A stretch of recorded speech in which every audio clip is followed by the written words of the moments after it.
یہاں سے حضرت صلی اللہ علیہ وسلم کی دعوت کا آغاز شروع ہوا ہے، اور ابتدا میں 3 سال تک آپ نے خفیہ دعوت دی ہے۔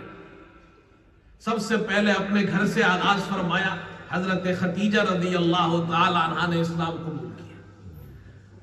حضرت علی رضی اللہ تعالی عنہ یہ صغیر السن تھے، یہ آپ کے پاس تھے، آپ نے ان کو اپنے چچا سے کفالت میں لے لیا تھا، ان کی کفالت آپ فرماتے تھے۔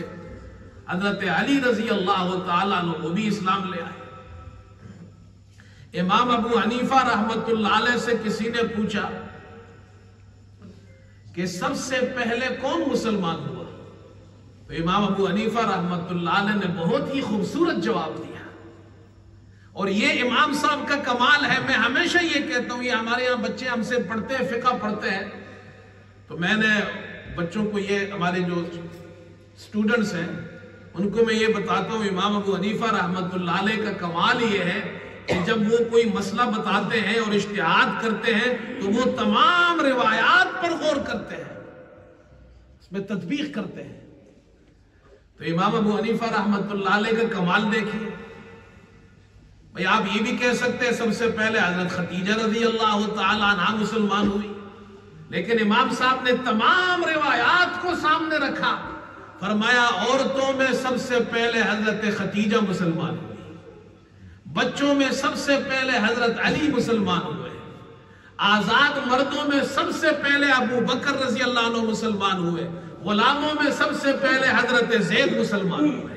یہ ہے کمال امام ابو حنیفہ رحمت اللہ علیہ کا، ساری روایات جمع کر دی۔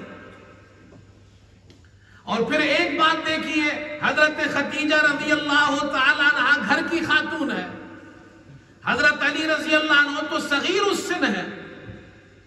بعض مورخین نے لکھا ہے کہ حضرت علی رضی اللہ عنہ مسلمان ہو گئے، کچھ عرصے تک آپ نے اپنے اسلام کو چھپائے رکھا، وہ تو بچے تھے، چھوٹی عمر کے تھے، لیکن آزاد مردوں میں بڑی عمر آزاد ابو بکر رضی اللہ عنہ ہے، اور ابو بکر رضی اللہ عنہ کا اسلام متعدی تھا، صرف اپنے لیے نہیں تھا کہ وہ مسلمان ہو گئے، بلکہ پہلے دن سے ہی اسلام کی خدمت شروع کر دی۔